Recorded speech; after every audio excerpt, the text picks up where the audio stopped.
Games would have been truly a feather in my cap.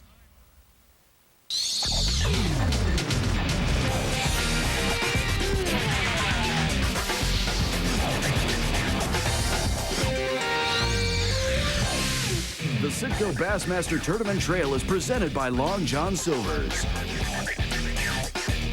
Well, welcome to another episode of the Citgo Bassmaster Tournament Trail. This week we are in gold country, Oroville, California. I'm Tommy Sanders along with Jimmy Dykes, and to help us dissect this tournament, the most decorated professional angler ever to come out of the state of California. 2 Angler of the Year titles, 19 Bassmaster Classics for Gary Klein. And that's your home lake, right, Oroville? Yes, it is, Tommy, and the competition here is going to be pretty darn good. All right, we talked with you at the top of the program about tight competition on that last day. We were talking about the great outdoor games. This time we got a similar situation. What are those leaders thinking about today? Well, I tell you, they're really going to have to go out there and stay focused because one key hit's going to make the difference on this particular event.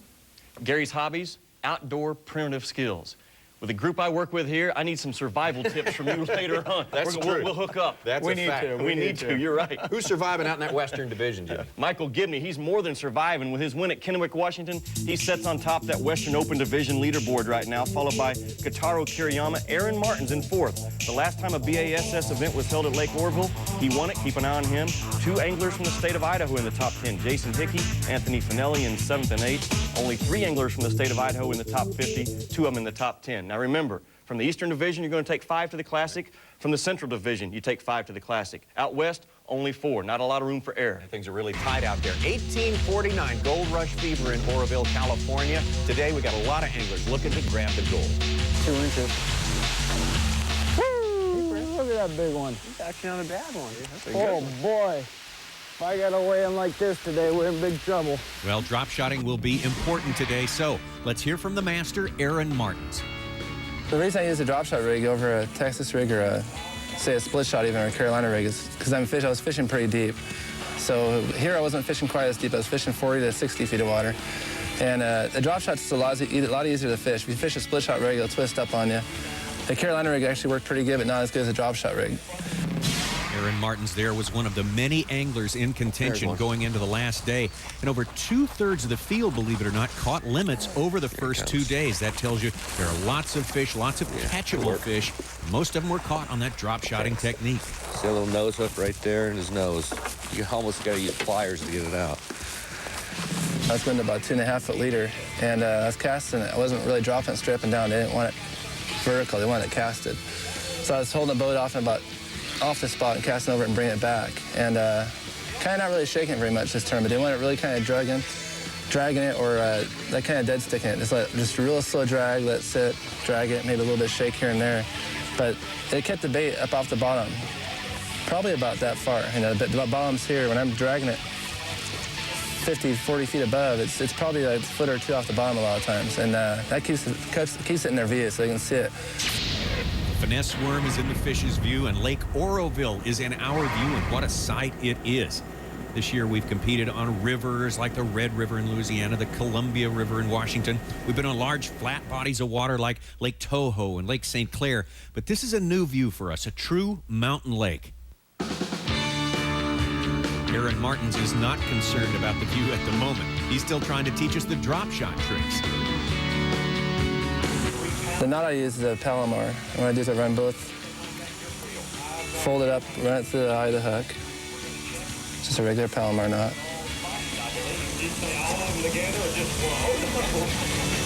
Make sure you pull it tight. Make sure the knot's really tight. It's kind of important. You don't want the knot to slide around too much. So you can see it's on there pretty good. Take your tag end, run it back to the eye of the hook. So the hook's pointing up like so. Pull that tight. And what I do is I position the knot so it holds my hook straight out. So I'm going to go like that. You can see it's nice and straight. Well, you should get your fill of spotted bass today, a close cousin to the largemouth, and they love the deep, clear water, places like this. And although they are smaller than a largemouth, they make up for it by being, well, just a little bit meaner. Now's when they want to fight, when they get to the boat.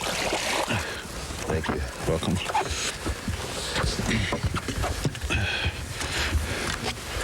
Good way to start the morning. Yep.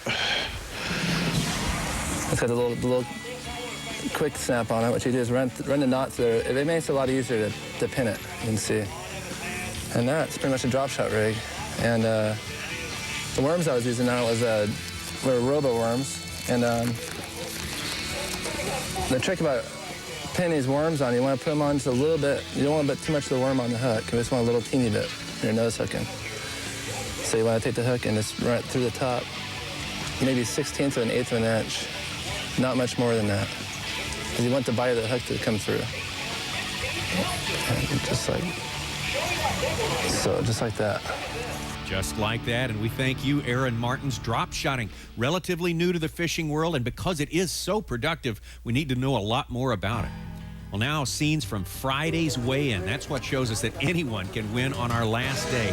Anglers we'll be following are these Gene Beatty Jr., Anthony Cuccia, Ryan Voorhees, and John Murray. Now, they were 1 and 2 going into this final day, and believe it or not, they are paired together. We'll also be looking at Kotaro Kiriyama and Gary Dobbins. Once again, we are on Lake Oroville in north central California, about halfway between Sacramento and Redding.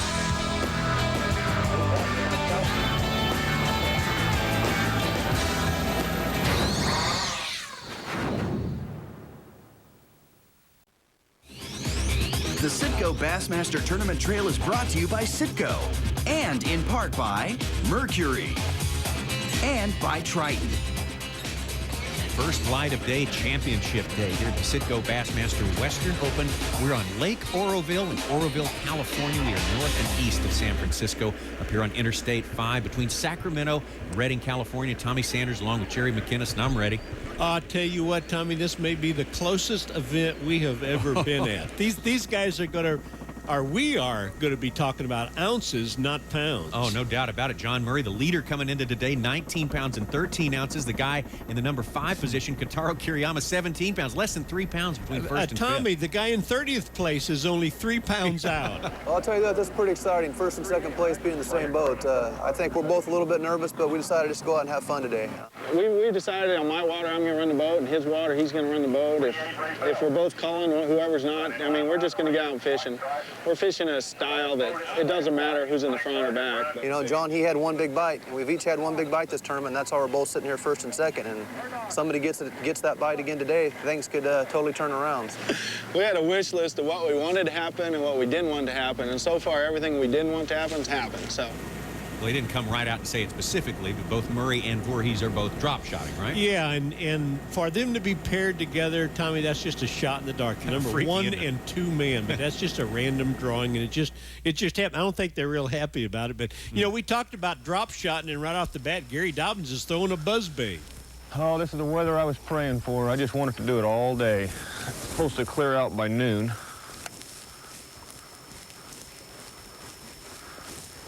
I just got to fish better than I did yesterday.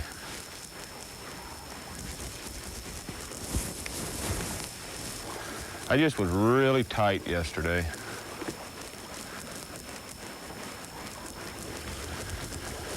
I really struggled and had a pretty tough year. You know, all of a sudden I find myself in a position to do well, and I just real tight.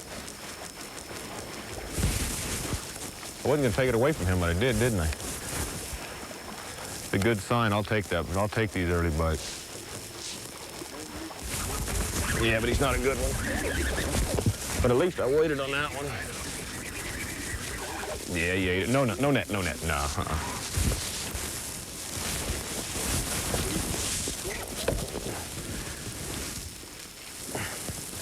Yeah, I got him on that big old number 2 treble hook on the outside of the head here. And I got him good. We changed the rules today, buddy.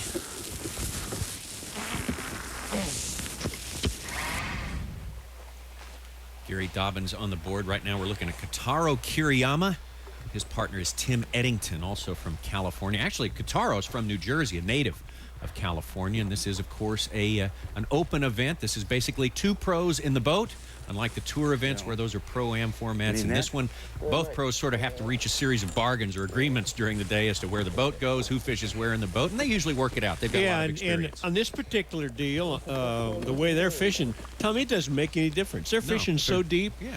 Most of the time, they're fishing straight down. So I have to say the guy in the back of the boat might have an advantage because he got to mess around with the boat.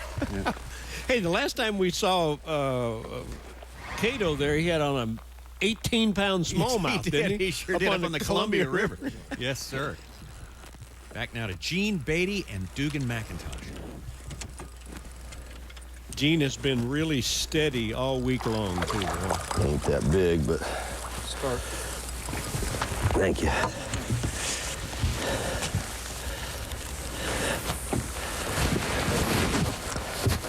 Yeah, he's a little guy, but I'll take 5 to get started.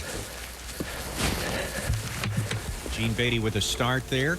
The lake, if you haven't noticed yet, is way low, about 180 feet, they say, Jerry. And some folks were thinking it was so low the drop shotting might not be much of a factor this week. Boy, it is. And Gene's right in the back of middle for it. I'll tell you what, I hope it stays like this for a while. No boats. Pretty spot, isn't it? Looks just like something out of the Grand Canyon or out there in Utah. Yeah, you know, beautiful western scenery. He's a couple hundred yards from the back end of that creek where the water is actually running, and he is throwing a drop shot. The only thing is he's fishing it in about 10 feet of water, and he's fishing a little robo worm. And most people think that's a straight up and down technique, but not always. They're 12 inches, and that's about it. And Gary Dobbins says, the heck with the drop shot. I'm going to catch a big largemouth on a buzz bait while it's raining and the light is real low. Hey, I put a big old stinger hook on the back, a big old EWG treble. Gamakatsu, and I didn't really have it rigged right yesterday. I didn't have the hooks made up, and it's not unusual. I mean, I do that quite often with these spotted bass, and I got up here yesterday, and, well, truthfully, I did have some in the boat. I just didn't see them. I didn't find them. It's down in the bottom of one of my hook bags. But if I can keep getting them to bite that, even I'll take that size of fish. It gives me so much confidence. Really? Man, Tommy, did you see that fish come out of nowhere and grab that bait? Yeah. Hey, you know, I really like Gary's game plan here. You know, even though the majority of the fish are in shallow water, if you take a bait and stay up shallow, especially early in the morning, you got a real good chance of slipping up on maybe on a good largemouth, and that's what he's trying to do. They're not wanting to play fair today, but I'm not playing fair neither. Thank you. That big curly tail is what they're really keying on, especially when you're out here swimming. Those fish that are eating it up on the bank, they're just, got it. I mean, they're all over that jig so fast when they're up there that they don't hit it. But I've noticed as I'm swimming and bouncing out, I'll get that little pip, you know, and then you come back and you just tell your tail is gone. You just know that tail is gone. There's fish on, fish on. I don't think he's that big. That'll work. Well, a lot of the anglers are on the board on this final championship day, but as expected, no one is even near pulling away from the rest of the crowd. Lots more competition and beautiful mountain scenery when we return.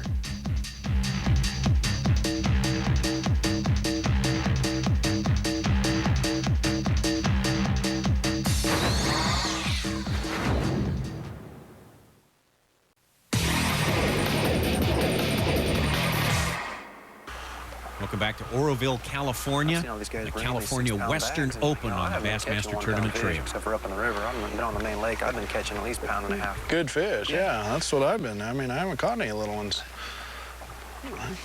Then, yeah, I can't even catch a fish. Tommy, what is it about a guy leading Yesterday going in into the the cloud, we caught a last few day? here. We've seen it happen It can be so the many kiss of- times. Yeah, and they I mean, they just have the awful. It's mental. Right. I'll swear, it's just something really mental, and hard to explain. Yeah, it really is. But boy, some of the big boys, like Gary Klein, who's with us off and on here today. Give him the lead in that last day, and he's pretty tough. He will not let up. Is that 5? That's 5, my friend. All right. Small limit for Ryan Voorhees, and with that, he takes 24.5 pounds and the lead on championship day here. We did mention that Gary Klein is with us on and off today. Right now, it's time to visit with him about where these anglers are fishing. Gary, we've got to get down to business here and place our anglers in the right spot. And we have Voorhees and Cooch and Kiriyama, Dobbins. Everybody seems to be down there in Bidwell Canyon with the exception of Beatty, who is up the Middle Fork. But what's so special about Bidwell Canyon? Well, it just seems like the main body on Lake Oroville holds the better quality spotted bass. And that's what most of these anglers are targeting, are the spotted bass species. Now, how could a guy, our viewers are sitting back there saying, this guy's from Weatherford, Texas. What is he talking to us about a lake in California? Well, actually, this is a lake where I was raised. It seems like I've spent every day of my life on Lake Oroville growing up. And you're from the town of Oroville, right? Well, yeah. I mean, I was raised within several miles of the lake. And, I fished on the lake every day. And it was kind of neat now to see the lake where it is today versus when it was completed in 1966. You actually used to work on the boat dock there. That's correct. My first summer job was down on the gas docks. So this tournament is actually dedicated to you, Gary. Well, I wish I was there fishing. I was out there 2 years ago, and Aaron's really taught me a lesson out there. But, God, what a great lake. Great competition, a good lake to go out. Well, tell me a little bit about the personality of this lake. Well, just looking at the map, you can tell that Lake Oroville is a rather large lake. It's a mountainous lake, so the scenery is gorgeous. 167 miles of shoreline, and there's 4 major rivers that flow into what we call the main body. Right. The lake has 90 vertical feet of fluctuation a year, so that's kind of on the average. I think in this particular event, it was 180 vertical feet down. Lake Oroville in Northern California is one of the main water sources for Southern California. It feeds the California aqueduct. So it's going to be low every year. Well, it fluctuates every year. A foot, 2 foot a day is just normal, up and down all the time. In the spring, when we're getting all the snow runoff from the mountains, I've watched this lake rise 24 vertical feet in a 24-hour period, so it can come up rather quick. So how did you get to the boat dock? Well, when I was working on the marina, whenever we had that in the forecast, I always had an aluminum boat tied to the bank. Well, as we watch these guys fish, Gary, I do have to ask you, a little bit about your history. You're working there on the dock. You're what, in your late teens? I was 15. 15. You're working there on the dock. Where does the competitive bass fishing bug, where does it jump on you? Well, Jerry, I was actually working at Bidwell Canyon Marina when I observed my first competitive event. And back then, the boats were huge. They were like 14 foot and they had 40-horse engines on it. They'd probably run 30 miles an hour. And anyhow, I learned about what was going on. $25 entry fee, $500 first place. And man, when you're young, you're a dreamer. And I really thought that, man, I can win every tournament I enter because I fish just like everybody else. And I've learned since then it's a very humbling sport. But that's where I really got hooked. Well, then at that point, of course, you can't fish all the tournaments on that lake. Then you have to be traveling a long way to get to the big time. That's correct, Jerry. I actually started traveling when I was 16, fishing a few tournaments, Southern California and Arizona. But it was really after I graduated high school that I had to make a decision with what I wanted to do with my career. And I knew that BASS was big league.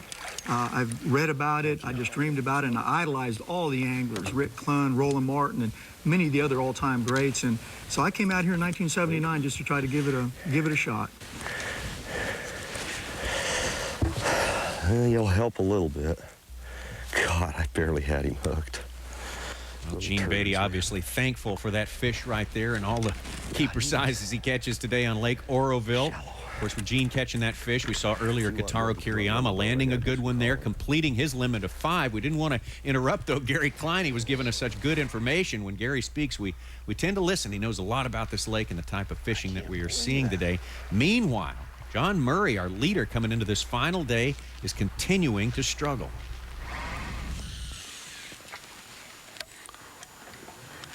Yeah, fishy, fishy, fishy. Yeah, fishy, fishy, fishy. Come on, fish. Let's go. Grab some breakfast. There he is, fish. There he is. Oh, that's a good one. That's a good one. That's a good one. That'll work. That'll work. Oh, boy, thank you. Yeah.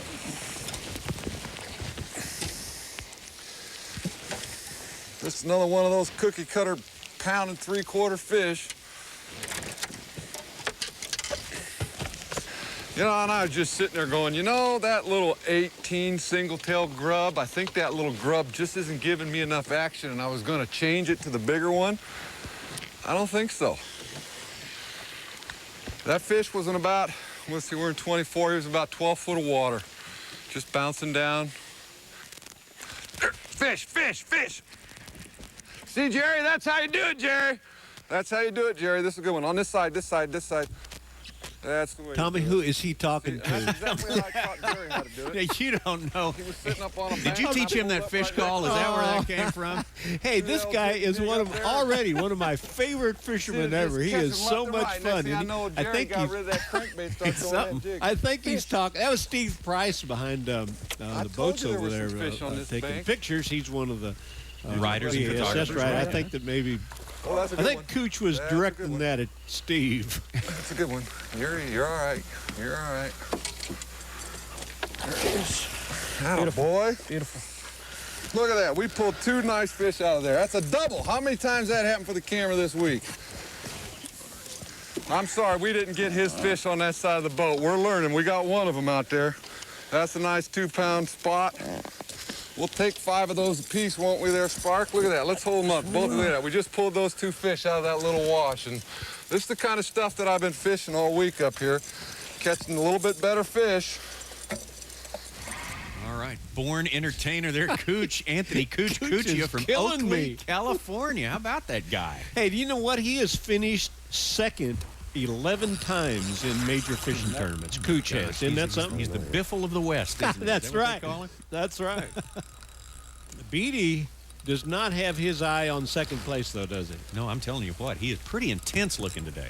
Hey, Gene is again, fishing drop shot, but fishing it in about 10 feet of water. Yeah. He's not fishing it real fast. He's not giving it a lot of movement. Well, you know, Aaron said earlier that some of his catches were made just dragging it along, and I think Gene is probably doing about that same By thing. dragging, you mean just letting the drift of the boat being what moves the bait along. Right.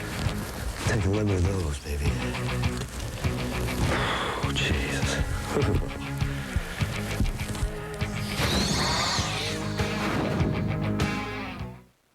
ESPN2's exclusive presentation of the Citgo Bassmaster Tour is brought to you by Spiderwire, by Lowrance, and by Flowmaster.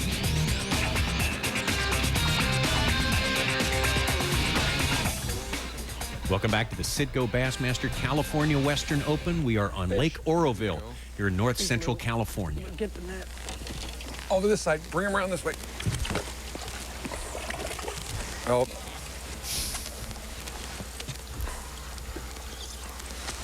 You're all right. Thank you, sir. He'll keep. Sparky Healy scores from the back of the boat there. Cooch Cuccia on the assist. Hey, all of our back of the boaters are doing pretty good. Matter of fact, Sparky's up in the 20-pound range. Where you going? This side, this side. Right in that divot.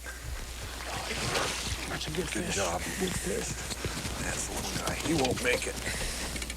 That fish won't make my limit. Look at that, long, skinny. Look how long and skinny them spots are. And that fish, you know, if that was a largemouth, that thing would be about 3 pounds if it was that long. I think Cooch and Sparky have found the spot there. Let's take a look at the leaderboard. Ryan Voorhees still in the lead, but just barely. Cuccia has moved up into the 24-pound range, as has Beatty. Gary Dobbins and Cuccia now only have 4 fish, so bear that in mind as well.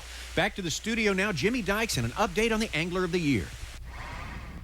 Davey Height is on a record-setting pace right now in that Angler of the Year title chase. You compare where Mark Davis was last year at this time. Mark Davis with a 22nd place finish, an 18th place finish, and another 22nd place finish in Alabama. He had 388 points after 3 events a year ago. Davey Height right now a #1 finish in Michigan, a #1 finish in Shreveport, and a 10th place finish in Lake Toho. He has 441 points. He is 53 points ahead of the pace that Mark Davis had going on. It's almost as if Davey Height came into this season with one thing burning on his mind. I'm going to win that title. We talked with last year's champion, Mark Davis, and he gave us his thoughts on how a guy's focus can be at the beginning of a season.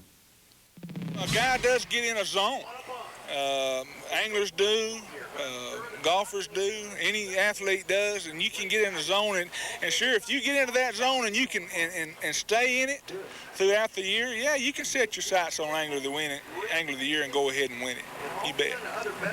Looking down the road now at that Bassmasters Classic in Birmingham, Alabama later on this summer, and there's a streak that's in jeopardy. It's Rick Clunn's 28 straight times to qualify for the Bassmasters Classic. But I tell you what, Tommy Sanders, we won't be able to find one angler that right now would say, hey, his streak's over, there's no way that guy can come back. Oh, he is a guy that can come from way back at any time. I absolutely agree with you. Just look at it statistically. There's no one out there more statistically liable to be able to put together a second half of the season that's the equal of Davey Hite's first half of the season. He's done it before. He's had a slump and come out of it in spectacular ways. He's put 2 wins together. He's done all that before. Would you guys agree to that? Oh, without a doubt, Jerry. I mean, Clunn's, you can't count him out until it's all over. And Gary Moore and Curly over there, all they talk about is statistics. They really do. But it's our life. You know what? I've talked to Clunn about it, and I know you have. What do you think his feelings are? Well, I think Ricky's the type of angler that's just going to focus on the future and forget about the past. He's going to take each day of competition as it comes, and he's going to come out on top. You know what he really says? He says, I don't care about that. He wants to win the next tournament. Exactly. And he's always afraid that if he starts getting into streaks and all that kind of stuff, he won't focus on the one single tournament. So there you go. The Angler of the Year race, it's the same thing. We have a whole half of a season left to go. Anything can happen, correct? Yeah, and Gary, you're not out of it. Oh, no, I'm not out of it. You know, it's hard to make predictions after 3 events, so it's going to be an interesting season. All right, hey, if you buy my dinner tonight, I'll start cheering for you. This man is for sale. We could prognosticate all day, but we're going to get back to the beautiful scenery and the tight competition at Oroville. Yes. Yeah. Yes? Yes. Ah! Came off. I wasn't looking. Ow. I figured he's a good fish because he don't call for the net very often. That was a big one. Missed. Oh, you knew he was hurting there. That was Kensuke Yasui, Gary Dobbins' partner there. Man, what a disappointment. That youngster has a broken heart, doesn't he? Absolutely. I'd like him to win. Because, of course, he only had 8 pounds coming in, so he's way out. Boy, all these guys, as they're fishing, I don't think he... a 3-pound spotted bass makes all the difference in the world, man. These guys are just inching up, you know, half ounce at a time. Boy, someone come along with a big one, that'd be really great. Nice keeper. Oh, look, it fell out right in there. About a 1-2.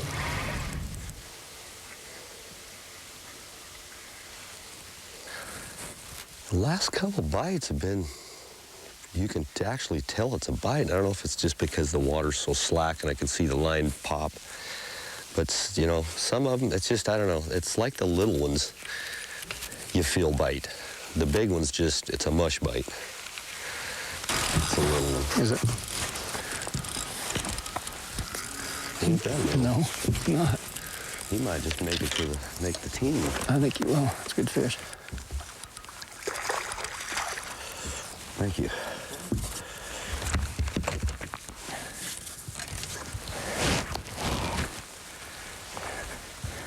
He might just make the team. We're just getting warmed up. He's still a little shy, you can tell. He doesn't talk near as much as I do. He laughs a lot. He likes hearing this stuff. I usually don't talk a whole lot until I got a limit in the boat. Hey, me neither, but no, I talk a lot. I'm always talking. My team partner and I, we're usually pretty clammed up until we get that limit. And then we're just chatterboxes after that. Well, see, now that goes against what you told me this morning. You said we was just going fishing. We are. Okay. I didn't say we was going talking. Well, yeah, but talking's part of fishing. See, that's the way this lake is. Sometimes you're talking and you turn around and poof, next thing you know, you get bit. I think it's pretty shallow right here. Comes up to 11 feet. It's weird, though. I got that twice. I caught 2 fish here between here and the mud, which was surprising. How'd you do it? Did you do good along here? Anytime in the last 2 days? Yeah, we caught a few, not a few. We caught jerkbait fish up here. Double hook that? Yeah. I'll probably bounce mine. That's pretty slick.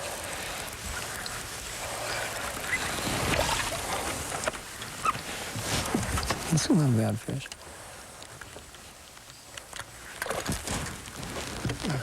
Ooh, that's a fatty. Yeah, you could use a couple fatties. Good fish there for Dugan McIntosh, but he only had about 8 pounds plus. Coming into this final day, but coming into the final day were these two guys in positions 1 and 2, John Murray and Ryan Voorhees, and things just a little bit slow for him through the day. Voorhees is hanging on by the skin of his teeth, isn't he? And Murray just seems to keep dropping back. Well, there's a lot more competition yet to come. It's still really tight here on Lake Oroville. Don't go away.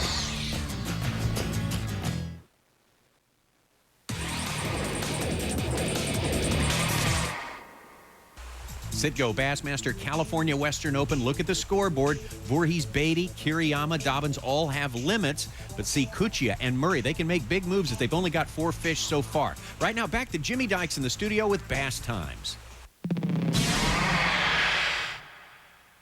Last year's BASS event at Lake Wheeler in Alabama saw a 16-year-old competitor in the amateur division, and next year that competitor, Erica Eldred, well, she's going to give the front of the boat a try. After moving from Nebraska to Oregon, Eldred made the decision to give professional angling 5 years, and then it's back to the books, back to college, and to dental school. Hey, Erica, go get 'em, girl. Good luck. Now, most of the anglers in our tournament today are from California and Washington, with quite a few travelers from Idaho, Utah, Arizona, and even New Mexico's in the group. But 3 of our competitors, they listed Japan as their place of residence. And although Kitaro Kiriyama lists his official residence as New Jersey, he hails from Tokyo as well and spent 11 years in the U.S. fishing tournaments before achieving his biggest success, tying Rick Clunn for 4th place in the Bassmasters Classic in 2000. Now, who can forget the unbelievable classic performance at last year's Classic by Skeet Reese? Is that Jerry McInnes or Skeet Reese? No, that's Skeet Reese, all right. You talk about a guy that brought the crowd to their feet and entertained while he was on that stage. Skeet Reese was boogieing on the bayou, and he is the subject of this week's Tour Life. Ready, Junior? Yep. This tournament is so wide open still, it's pathetic. Come on, people, get out of my way, I'm hungry. One thing bass fishermen have no patience for is waiting for food after they've been on the water all day. Feed me. What's up, kids? I'm gonna need food. You know, this lake's got big fish in it. There's 10, 12, 13-pound fish in here. There's not a lot of them. I don't know, but can I catch a big one and all that stuff where I'm at? I mean, Somebody could easily catch a fish in the 7 to 12-pound class the next couple days. Woo! Look at that big one. And walk away with the tournament. Oh, he's just a mic throw. There's a handful of guys that got something figured out to catch 8, 9, and, you know, possibly 10 pounds a day. Well, that's not a gorilla, but... What are you gonna do? You gonna fish his fish, your fish, what? Oh, he's a squid. You know, that's fishing. There's nothing you can do about it. I don't particularly like these kind of tournaments where everybody's separated by ounces. Hey, easy with that spinnerbait there, Junior. I would imagine the difference between 25th place and 100th place is a pound. You know, somebody can just get lucky and get one bite and win this tournament.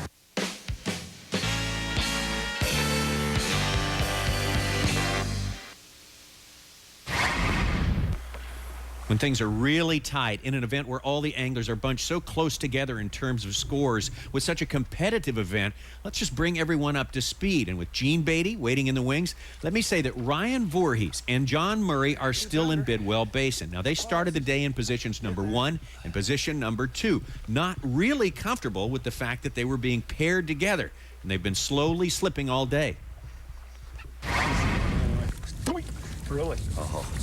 Except for the well, one. here's an angler, Gene Beatty, who's paired with Dugan McIntosh, who has not slipped all day. On the contrary, he's been very, very steady. He's been throwing his drop shot in about 10 or 12 feet of water, and could be 1 or 2 good bites away from winning the whole deal. He is, by the way, camped. He is camped out in the back of Middle Fork. And Tommy, how about Kiriyama? rocks down Well, okay, Kotaro Kiriyama, fishing today with Tim Eddington, has also spent his whole day in Bidwell Basin. Of course, he's fishing a drop shot rig as well. And with a good finish today, now he stands to be in the top 5 of this Western Division, maybe even in the first position, number 1. He is fishing quite deep, maybe as deep as 40 feet, is using small line, 6- and 8-pound test line, which of course improves his touch, improves his feel. There you go. And then there's Cooch, old Cooch from Oakley, California. And you know what? We watched earlier as a strange ball kind of hanging in midair floated by the camera. Kind of looked like a depth charger to me. Well, that was, well, I guess normally a floating buoy back near the Basin Marina where Cooch and Sparky Healy has been all day long. And Cooch is fishing a little shallower. He's fishing a little heavier jig. Trying to imitate a crawdad, and he thinks, and I think, that he's in a good position to win.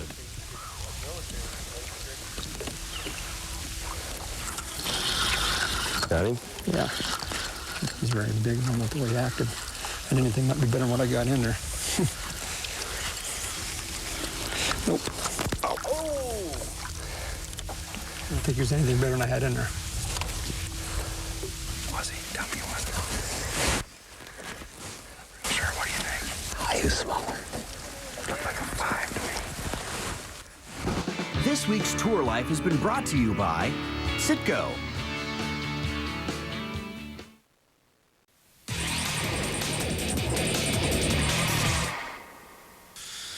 Oh, jeez.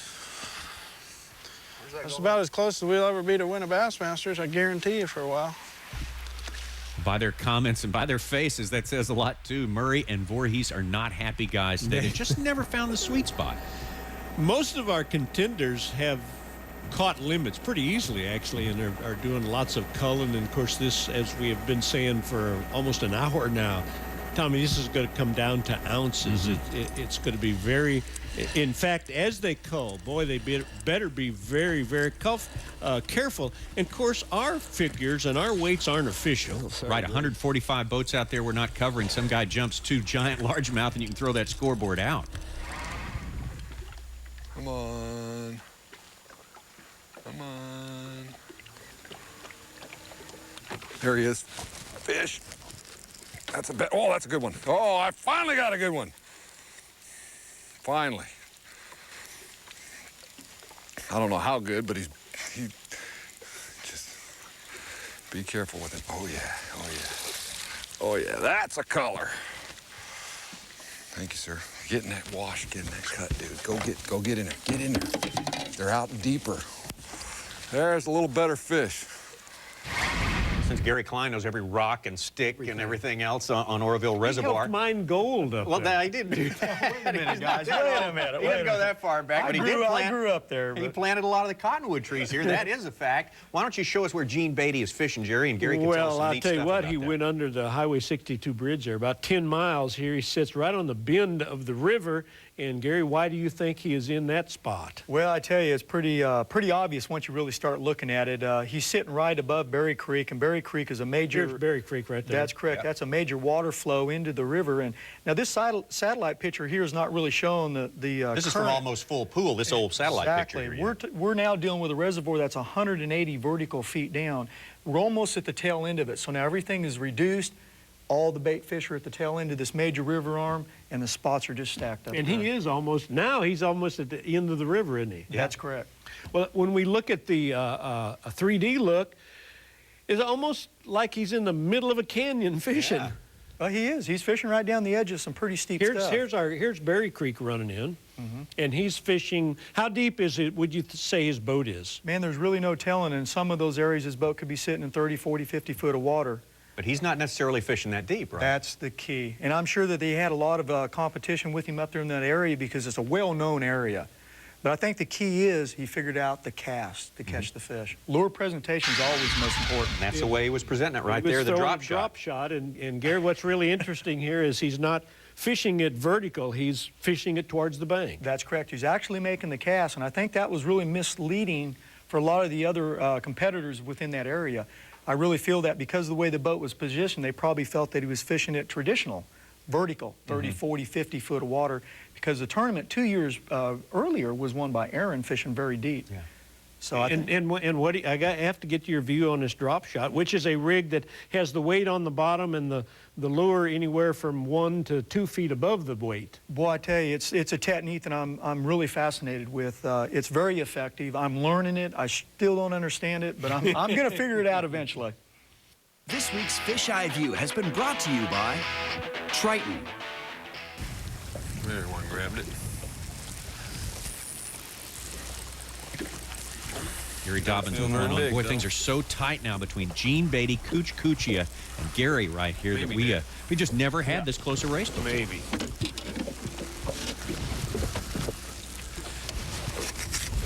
Oh, yeah. Okay. Bullfish. Thank you. You're welcome. Boy, barely hooked in the end of the nose. There's a whole wad of them down there. There's fish. Sparky Healy is the man of the hour here today. I'm not kidding you. This guy's doing it.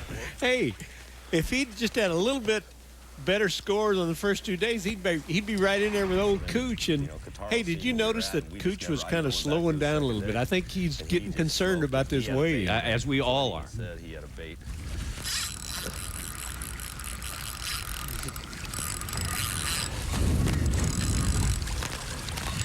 Okay, I'm gonna go back to that. Getting too many bites. I gotta catch fish like you're catching another good one. Oh yeah, this will make the show. Ready? Yeah. Oh, come on, baby, get in there. Yes! Woohoo! That's a good one. Whew. That'll help. Oh, baby. Whew, I needed that one. Yes.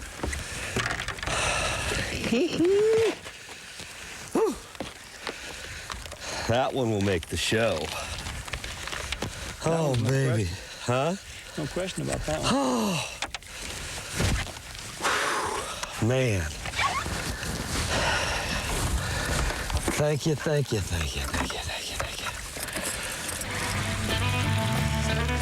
Well, gonna call it a day, folks. It's been a lot of fun. Don't know if I have enough weight to catch a boat here, but we'll go back and find out. See you at the docks. Cooch out of here. Sparky out of here.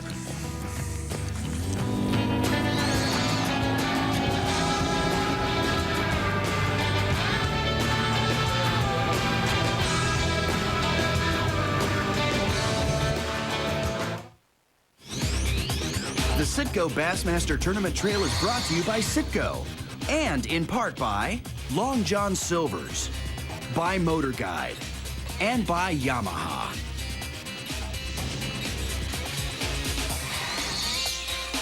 Well, our flashback happened right off the bat this morning when Mr. Spotted Bass jumped all over Gary Dobbins' buzzbait.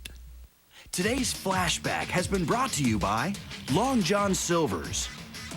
With all the tight competition on Lake Oroville today, the crowd truly is on the edge of their seats. They're going to see a lot in this weigh-in today. Some folks like Catiro could only get the small ones. How about the big guy here? Chris Costello getting the big fish. But Gary Dobbins starting out with a buzzbait today. Kept going all day long, managed the limit, but only 8 pounds and 3 ounces, good enough for 5th place here in the California Open. Hey, we even found some youngsters apparently out there on the lake today. That's a good solid one right there. All right, now in second place, Andy Cooch Cuccia of Oakley, California, 8 pounds plus today. Number 1, though, in the entertainment division, no doubt about that. And your champion here of the California Western Open, Gene Beatty. Solid all day long. Those keepers he caught were just a little bit bigger than everyone else's. I've been real lucky this week. My birthday was the first day of the tournament, and had one of the baits I was using was a robo worm, and it was the key. Every day I'd catch my limits, and it makes all the difference. And when you're both casting in the same areas, and you're whacking them and they're not catching anything, it's pretty obvious it's the bait.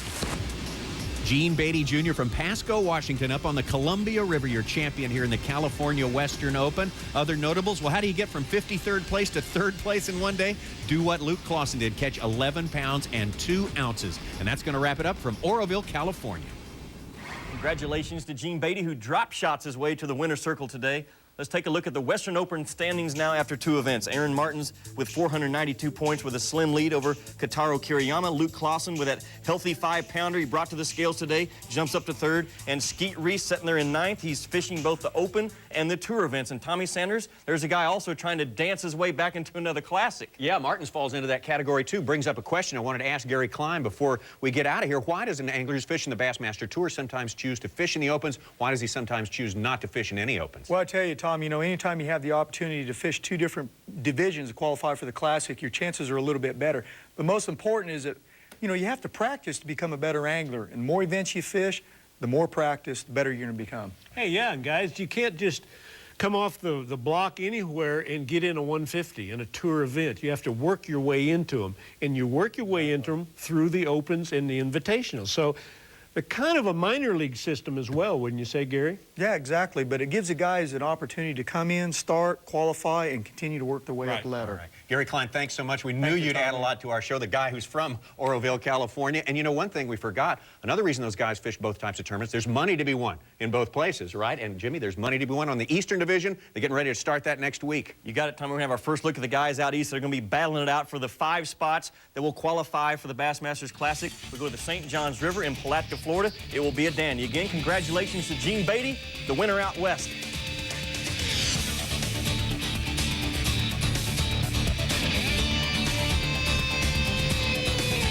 This has been a presentation of ESPN, the worldwide leader in sports. For more, log on to ESPN.com.